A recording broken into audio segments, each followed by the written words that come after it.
I was born in water.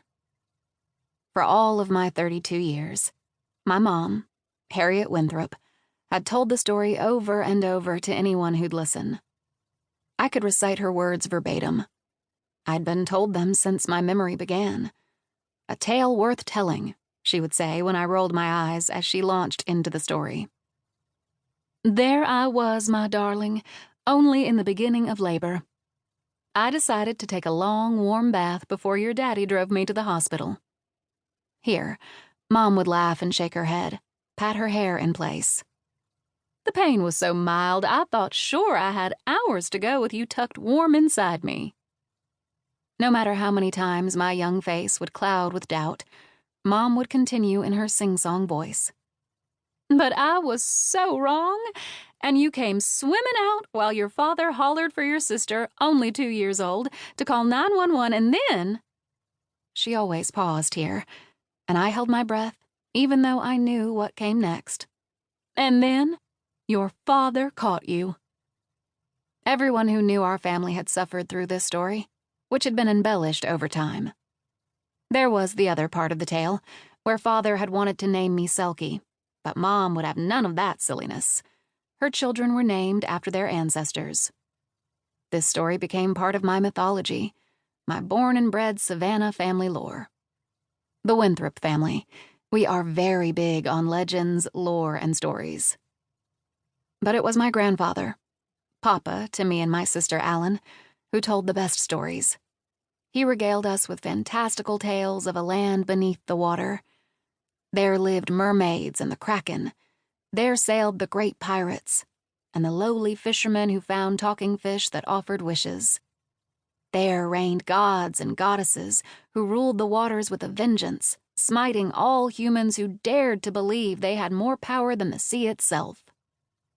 The tales of shipwrecks, of vessels that lay on the bottom of the sea, were the ones that inspired our young minds to dream of breathing underwater and finding treasure. At 6 and 8 years old, we loved stories as much as the hot fudge sundaes we were allowed to have on Saturday nights. In the evenings, Mom cleaned the kitchen after dinner, and then sat on the porch with a cut glass tumbler filled with the clear liquid we weren't allowed to drink. Meanwhile, we joined Papa in the mahogany-paneled library. Each as blonde as the other, me with blue eyes and Alan with brown, we crossed our legs on the plush carpet and lifted our chins to gaze up at him as he settled in the large leather chair and narrated his stories. Behind him, a limestone fireplace big enough for us both to crawl into gaped wide, and on cold nights, such as the one blazing in my memory, a fire roared and consumed the dried logs from a back garden oak that had been felled by lightning years before. Above the fireplace hung an oil painting of a lustrous steamship with its sails spread wide and its wheels churning the water into whipped foam, the sky clear and bluer than the sea, as human figures on the deck regarded the vast sea. The steamship Pulaski, 1838, stated a small brass plate on the gilded frame. Shipwreck tales were Papa's favorite, in particular the shipwreck of the Pulaski. Papa chose that legend again as we sat in our matching red fleece pajamas. We'd taken a hot bath, scrubbed our skin to pink and brushed our teeth, all the prerequisites for a nighttime story. He began reciting the words we'd almost memorized. You see, before she took all those lives, she was a beauty. Elegance her specialty. She looked like a beautiful woman dressed in white robes, Alan said, meaning the sails. Yes, Papa said. Everything was right with the world on a breezy summer night off the coast of North Carolina. And then everything changed. Everything, I said in a reverential whisper. This was always when our hearts sped up, when everything changed.